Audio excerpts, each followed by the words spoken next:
We're talking about the Apsara Reactor, which was featured in the first season of Rocket Boys, and one of the most difficult setups that we had in the show. This is the main control panel on deck, but actually the magic is happening in that room.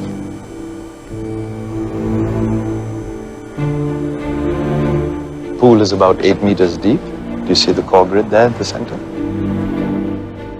This way, bye.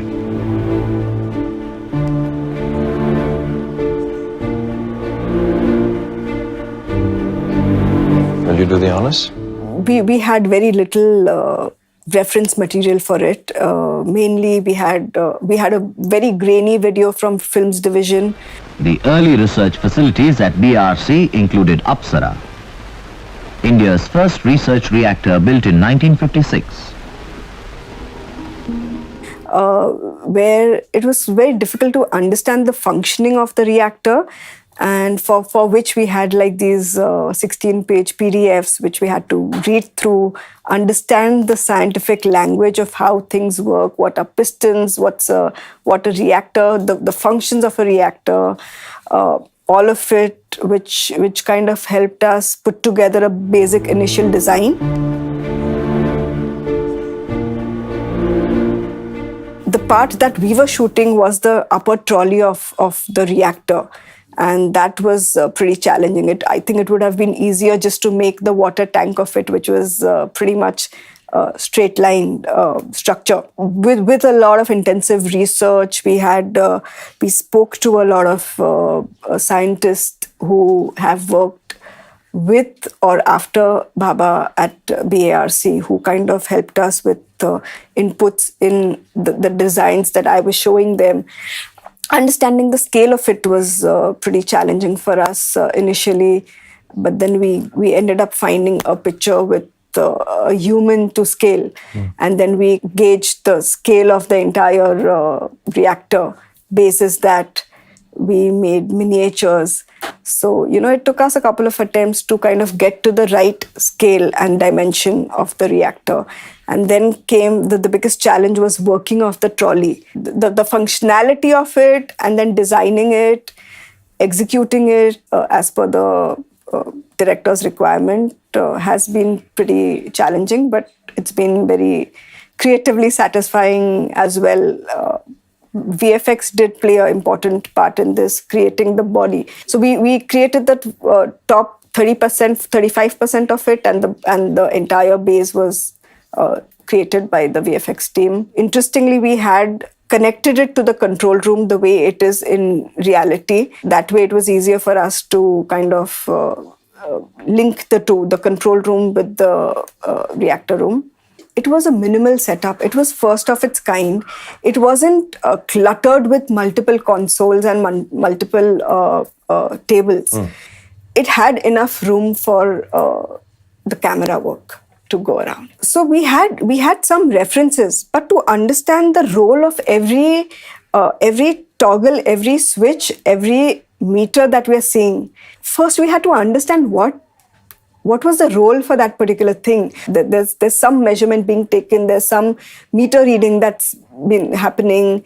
The function of each switch on the console, even for the actors to act and to play around with, was quite challenging, because we had to, like I said, we had to learn science first before we build the set.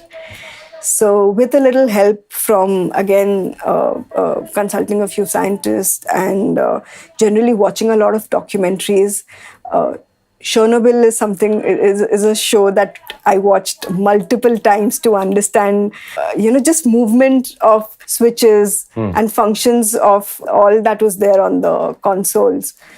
Close-ups of the meter readings that were there, the kind of panels that were there on the wall. So I think those were also the liberties that we took, a little bit of liberties, because both Apsara, Cirrus, we didn't really get close-up shots to understand the detail, what's written, what goes into, what is that particular machine used for. So that's where we took a little we were influenced by Chernobyl, and we took a little referencing from there. And the Cherenkov glow that Homi Bhabha talks about, there is a scene where they hit the 1 megawatt. They finally reach it.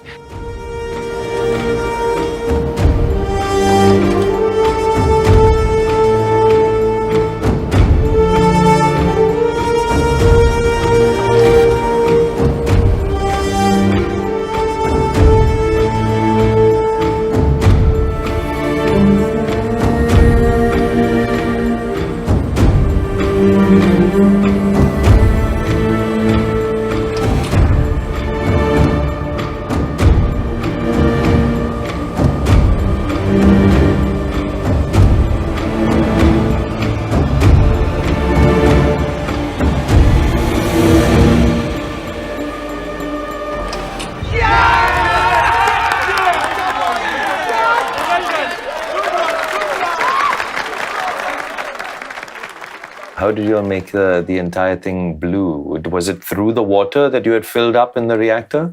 It was also the color of the walls. When that would lit up, the base color of the wall. So when there's no light, it looks different. But when it's lit, it looks different. And also there was a little bit of VFX to it. This set was more challenging because we had to elevate the entire set to 10, 12 feet I remember. high.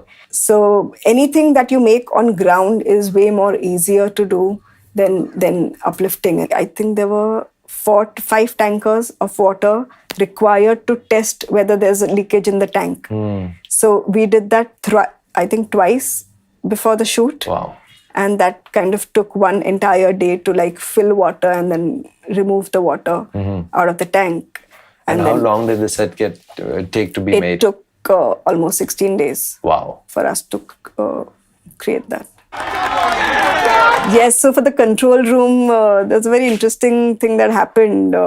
Most of the references that we have were black and white, so we couldn't really gauge the color of the setups at that time. And then we had a color image for the same setup, which was bright green. And we ended up using that on the actual set. And after the show was released, I sent it across to one of the scientists who was part of Apsara while it was being made.